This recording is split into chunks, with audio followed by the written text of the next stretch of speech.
سڵاتان لێ بێتوم کاتتان باش بینەرانی خۆشەویستی تەلەڤیزیۆنی کۆمەڵە بە یارمەتی هاوڕێیانی هاوکارم لە خزمەتتاندام بۆ پێشکەشکردنی گەشتی هەواڵەکانی ڕۆژی شەممە سەرەتا سەرجێڕی گرنگترین هەواڵەکان گیانە دەستانی بەندکراوێک لە زیندانی سەقز دەست بەسەرکردنی دوو هاوڵاتی لە بۆکان و مەهاباد داخوازی لێکراوی لێبوردنی نێودەوڵەتی بۆ هەڵوەشانەوەی حکمی ئادەمی یوسف ئەحمەدی مەترسی دیپۆرتکردنەوەی پەنابەرێکی سیاسی کورد لە تورکیا سەپاندنی سزای ئادام بەسەر دوو بەندکراوی شۆڕەشی ژینا لە سەمیرۆم لە سزارەزانی سێ بەندکراو لە زیندانەکانی شیروان و سەبزەوار و قێرانی پەنابەران لە سنوورەکانی ئەمریکا و ڕاگەیاندنی باری نەئاسایی.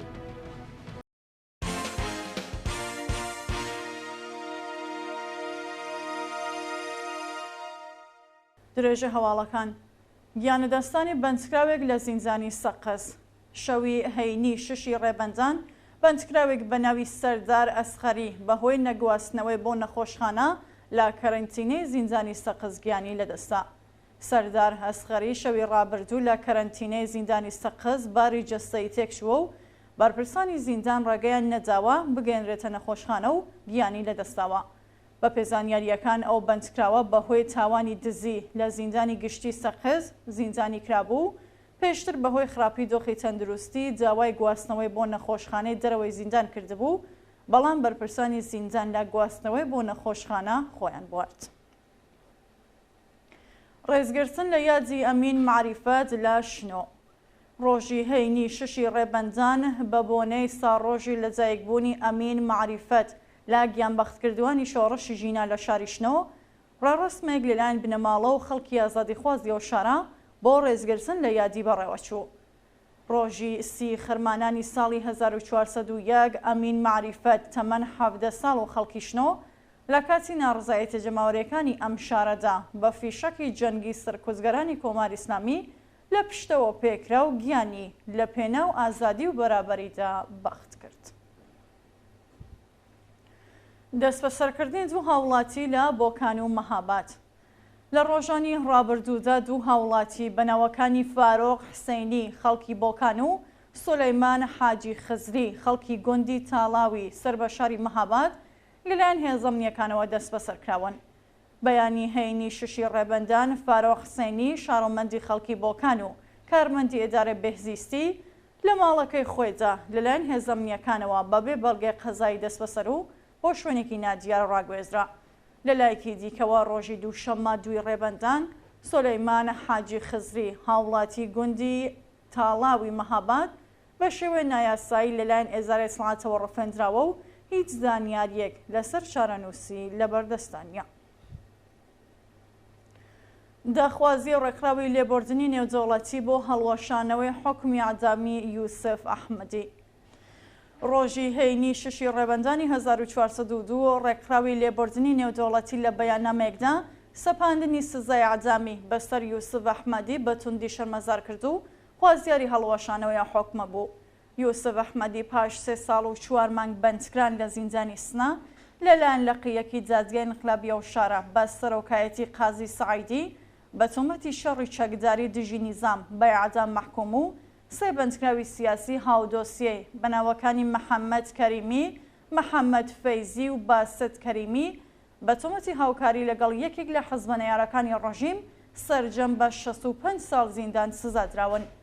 ئەو چوار هاوڵاتیە سەرەتای مانگی گۆڵانی ساڵی 99 هەتاوی هاوکات لەگەڵ شەپۆلی بەندکرانی هاوڵاتیانی بانەیی بەبێ بەڵگەی قەزایی بە تۆمەتی هاوکاری لەگەڵ یەکێک لە حەزبە نەیارەکانی ڕژیم دەست بەسەر و پاش ئەشکەنجە و وەرگرتنی ئەعترافی ئیجباری ڕەوانەی زیندانی سنەکران. مەترسی دیپۆرتکردنەوەی پەنابەرێکی سیاسی کورد لە تورکیا ڕۆژی سێ ڕێبەندانی 1402 چالاکێکی سیاسی خەڵکی تیکاب بە ناوی فەرشید ئەسعەدی لەلایەن پۆلیسی شاری نەوشیری تورکیا بانکێشت و دەست بەسەرکرا. فەرشید ئەسعەدی پاش 16 ساڵ مانەوە لە وڵاتی تورکیا و سێجار دەربڕینی ناڕزایەتی لە ئاست بڕیاری ئیدارەی کۆژبەرانی تورکیا بۆ ڕەتکردنەوەی بەڵگەکانی لە جادگای ئەو شارە ئێستا مەترسی دیپۆرتکردنەوەی لەسەرا. ناوبراو مانگی گەلاوێژی 1386 هەتاوی بەهۆی هاوکاری لەگەڵ یەکێک لە حەزبە نەیارەکانی ڕژیم و گوشاری ناوەندە ئەمنیەتیەکان ناچار بە کۆشکردن بۆ وڵاتی تورکیا بوو. ناڕزایەتی جوتیارانی کەرخە و هۆیزان دژ بە بێئاوی. ڕۆژی هەینی 6 ڕێبەندان جوتیارانی شارەکانی کەرخە و هۆیزا لە ئاز بێئاوی وشکبوونی ڕەز و باخەکانیان ناڕزایەتیان دەربڕی. بە وتەی جوتیارانی ناڕازی دەوڵەت لە ڕێگەی لێزانی کاناڵەوە ئاراستەی ئاوی بۆ ناوچەکانی دیکە گۆڕیوە و زەوی کەشاوەرزی و باخەکانیان وشک بووە. پێشتریش بەهۆی تێکەڵبوونی خوێ لەگەڵ ئاوی بەنداوی گوتەند بەشێک لە دارخورماکانیان لە ناوچوو بوو، بەڵام دەوڵەت قەرەبووی زیانەکانی نەکرد و ئێستاش هیچ بایخێک بە کێشە و گرفسەکانیان نادات. بڵاوکردنی تراکت بۆ ڕێزگرتن لە یادی محەممەد قۆبادلو لە تاران. ڕۆژی هەینی 6 ڕێبەندان کچان و کوڕانی ئازادیخوازی تاران بۆ ڕێزگرتن لە یادی محەممەد قۆبادلو لە نێو گەڕەکەکانی شاردا تراکسیان بڵاو کردەوە. پاش لە سێدارەزانی محەممەد قۆبادلو و فەرهاد سەلیمی لە زیندانی قزڵ حەساری کەرەج شەپۆلێک لە ناڕزایەتی شارەکانی ئێران و ڕێکخراوەکانی مافی مرۆڤی گرتەوە. لە وڵاتانی ئۆروپایی کارزارێک لە ژێرناوی نابۆ عەدەم دەستی پێکرد و چەندین کۆبوونەوە لە بەردەم سفارەتخانەکانی کۆماری ئیسلامی بەڕێوەچوو. لە زیندانی ئێڤین 61 بەندکراوی ژن دژ بە سزای عەدەم دەستیاندایە مانگرتن و دەیان چالاکی سیاسی، کرێکاری و مەدەنی پشتیوانیان لەو هەڵمەتە کرد. لە شارەکانی ئێرانیش کچان و کوڕانی شۆڕەژگێر دیواری شارەکانیان بە دروشمی دژە حکوومەت نەخشاند و لە شاری تاران بۆ ڕێزگرتن لە یادی بەندکراوانی عەدەمکرا و ڕێگری لە عەدامی بەندکراوانی دیکە سەدان تراک لە نێو شەقامەکاندا بڵاو کرایەوە. سەپاندنی سزای عەدەم بەسەر دوو بەندکراوی شۆڕەشی ژینا لە سەمیرۆم. بەپێ راپۆرتی ناوەندەکانی مافی مرۆڤ، مێهران بەهرامیان و فازڵ بەهرامیان، دوو برای هەمیشە زیندوو مۆراد بەهرامیان لەلایەن دادگای انقلابی شارستانی سەمیرۆم بە تۆمەتی بێبنەمای محاربە و هەوڵی تێکدانی ئەمنیەتی نەتەوەیی بە عەدەم مەحکوم کراون. مێهران بەهرامیان و فازڵ بەهرامیان ڕۆژی 19 بەفرەمباری ساڵی 1401 لە هێرشی هێزەکانی ڕژیم بۆ سەر ماڵەکەیان دەست بەسەر کران. لە ماوەی 1 ساڵی ڕابردوودا سەختترین ئەشکەنجەیان تەحەمڵ کرد و بنەماڵەکانیان ناچار بە بێدەنگی کران. شایانی باسەکە دوو دەست بەسەرکراوی دیکەی خەڵکی ئەو شارە بەناوەکانی داریوش ساعیدی و یونس بەهرامیان هەر یەکە و بە 16 ساڵ زیندان سزا دراون. مانگرتن لە خواردنی مهدی موسەویان لە زیندانی شاری کورد. مهدی موسەویان بەندکراوی ڕاگیرا و لە زیندانی شاری کورد لە پەیامێکدا ڕاگەیاند لە ناڕزایەتی بە قەرەبووکردنەوەی بینای چاوێکی دەستی داوەتە مانگرتن لە خواردن. مهدی موسەویان لە ناڕزایەتیەکانی بەفرەمباری 1396 دەست بەسەر و لە پەیوەندی لەگەڵ کوێربوونی مەئموورێکی ڕژیم بەبەرد حکمی قساسی بینایی بەسەردا سەپێنرا. بە پێزانیاریەکان مهدی موسەویان ئەبێ 14 ملیار تمەن وەکو دیە بە ئەو مەئمورەی ڕژیم پەرزاخت بکات. ناوبراو کرێکاری بیناسازیە و لە ماوەی 1 ساڵی ڕابردوودا هەموو دارونەداری فرۆشتووە تا توانیویە 1 ملیار تمەن بەدەستبێنێت. ئێستا دادگا گوشاری بۆ هێناوە تاکو 13 ملیار تمەنی دیکە جۆر بکات و ئەگەر لە ماوەیەکی دیاریکراودا نەتوانێت ئەو بڕەپارەیە دابین بکات ئەوە چاوێکی کوێر دەکەن.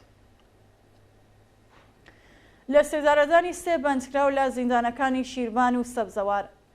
لە ڕۆژانی ڕابردوودا دوو بەندکراو بەناوەکانی حسێن عەلی شکوریان تەمەن 37 ساڵ و ناسر موەدەت تەمەن 51 ساڵ و خەڵکی مەشهەد لە زیندانی سەبزەواری عەدەم کراون و بەندکراوێکی دیکە بە ناوی موسلێم عەلیاری تەمەن 40 ساڵ لە زیندانی شیروان لە سێدارە دراوە.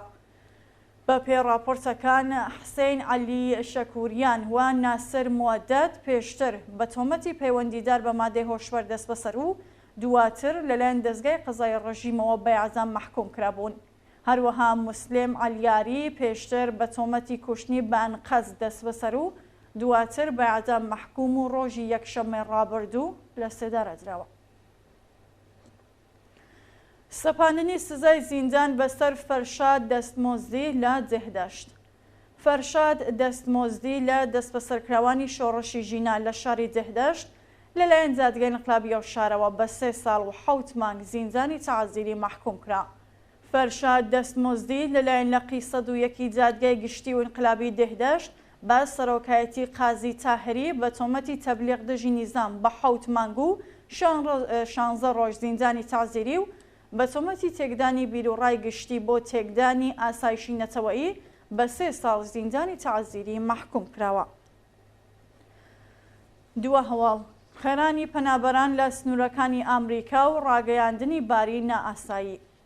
ڕۆژی هەینی 6 ڕێبەندان گاردی ملی ئیالەتی تێگزاس پاسەوانانی سنووری ئەمریکای لە سنوورەکانی مێکزیک دەرکردو بە فەرمی دەواازە سنووریەکانی داخست. ڕۆژی هەینی 25 فەرمانداری کۆماری خواست تومارێکیان بۆ پشتیوانی لە ئیالەتی تێگزاس دژ بە دەوڵەتی فیدرال واژۆ کرد.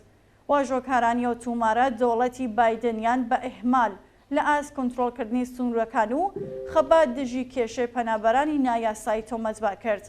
هەروەها هەزاران شۆفێری کامیۆن لە ئیالەتەکانی ئەمریکا خۆیان گەیاندووەتە تێگزاس و پشتیوانی خۆیان لە گاردی ملی ڕاگەیاندووە. ڕۆژی ڕابردوو بەرپرسانی ئیالەتی تێگزاس بڕیاری دەوڵەتی فێدراڵیان بۆ نەبەستنی دەواازە سنووریەکان ڕەت کردەوە و گاردی ملی ئەو ئیالەتە پاسەوانانی سنووری فێدراڵیان دەرکرد. بینەرانی خۆشەویست هەواڵەکانتان پێشکەشکرا هەر شاد و وەسپ.